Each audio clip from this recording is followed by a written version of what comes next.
সুপ্রিয় শিক্ষার্থী বন্ধুরা, বেসিক ল একাডেমির পক্ষ থেকে জানাই আন্তরিক অভিনন্দন ও শুভেচ্ছা। আগামী 25 তারিখে বার কাউন্সিল এক্সাম হবে, তো আপনারা এডমিট কার্ড অবশ্যই ডাউনলোড করে নেবেন। তো আমি কথা বাড়াচ্ছি না, আমি বিশেষ একটি এমসিকিউ যে বিগত সালের প্রশ্ন সহ এগুলো এমসিকিউ আমি আপনাদের মাঝে নিয়ে আসছি। আপনারা এই ভিডিওটি দেখে এমসিকিউগুলো প্র্যাকটিস করে নেবেন। তো কথা না বাড়িয়ে আমরা শুরু করি। তো প্রথমেই হচ্ছে ফৌজদারি কার্যবিধির 144 ধারার অধীনে প্রদত্ত আদেশ সাধারণত সর্বোচ্চ কত দিন বলবৎ থাকবে?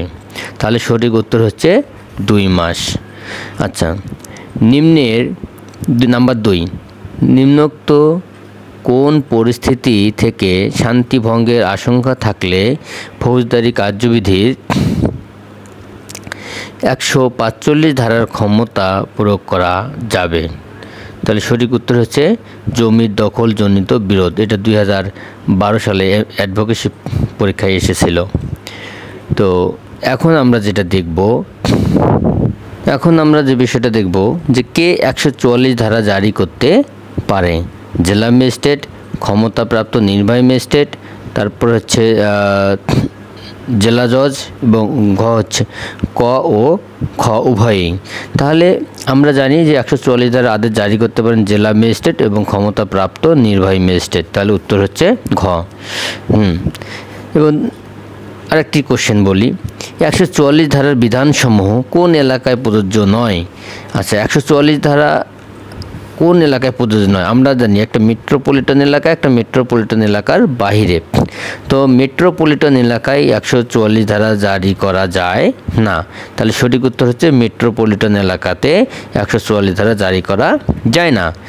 তো এখন আমরা 145 ধারায় কে আদেশ জারি করতে পারে, অর্থাৎ 145 ধারার আদেশটা কে জারি করতে পারে? জেলা ম্যাজিস্ট্রেট পারে, না জেলা জজ পারে, না নির্বাহী ম্যাজিস্ট্রেট বিশেষ ক্ষমতাপ্রাপ্ত তিনি পারেন?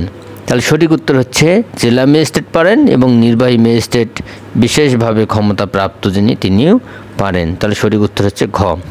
তো 145 ধারার পরের কোশ্চেন, 145 ধারায় প্রদত্ত আদেশের বিরুদ্ধে প্রতিকার কি? আচ্ছা, 145 ধারায় যদি আদেশ দিয়ে দেয় তখন তার বিরুদ্ধে প্রতিকার কি? তখন তার বিরুদ্ধে প্রতিকার হচ্ছে রিভিশন দায়ের করা। কোথায় করবেন? অর্থাৎ দায়রা জজে রিভিশন দায়ের করবেন।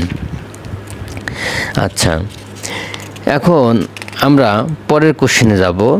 145 ধারায় বিরোধের বিষয়বস্তু কোনটি হতে পারে?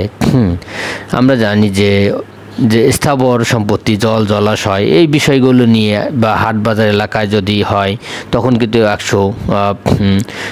জল, জলাশয় বা স্থাবর সম্পত্তি নিয়ে যদি বিরোধ দেখা দেয় তখন 145 ধারার আদেশ জারি করা যায়। তাহলে সঠিক উত্তর হচ্ছে স্থাবর সম্পত্তি। এখন আমরা দেখব 144 ধারা জেলা ম্যাজিস্ট্রেট কখন জারি করবেন? কখন 144 ধারা জারি করবেন? যে কোনো সময় তো 144 ধারা জারি করা যায় না, তাহলে কখন করবেন? তো আইনগত কাজে যদি বাধা বা আঘাত করার আশঙ্কা থাকে, মানুষের জীবন বিপন্ন হওয়ার আশঙ্কা থাকলে, জনশান্তিতে ব্যাঘাত ঘটলে, এই উপরের যে কোনো জন্য 144 ধারা জারি করা যায়। তাহলে সঠিক উত্তর হচ্ছে সব কয়টি ঘ। আচ্ছা, গণ উপদ্রব অপসারণের আদেশকে প্রদান করতে পারে, অর্থাৎ গণ উপদ্রব যে অপসারণের আদেশ কে দিতে পারেন? এখানে দেখা যাচ্ছে জেলা ম্যাজিস্ট্রেট এবং নির্বাহী ম্যাজিস্ট্রেট। তাহলে আমরা জানি সঠিক উত্তর হচ্ছে গ, জেলা ম্যাজিস্ট্রেট এবং নির্বাহী ম্যাজিস্ট্রেট।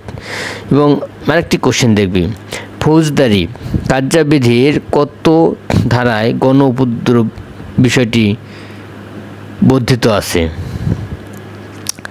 তাহলে সঠিক উত্তর হচ্ছে 133। তো সুপ্রিয় শিক্ষার্থী বন্ধুরা, আপনারা সম্পূর্ণ ভিডিওগুলো দেখবেন, ভিডিওগুলো স্কিপ করবেন না, এগুলো খুবই গুরুত্বপূর্ণ। আমি যে কোশ্চেনগুলো এখানে আপনাদেরকে দেখালাম এগুলো অনেক গুরুত্বপূর্ণ কোশ্চেন।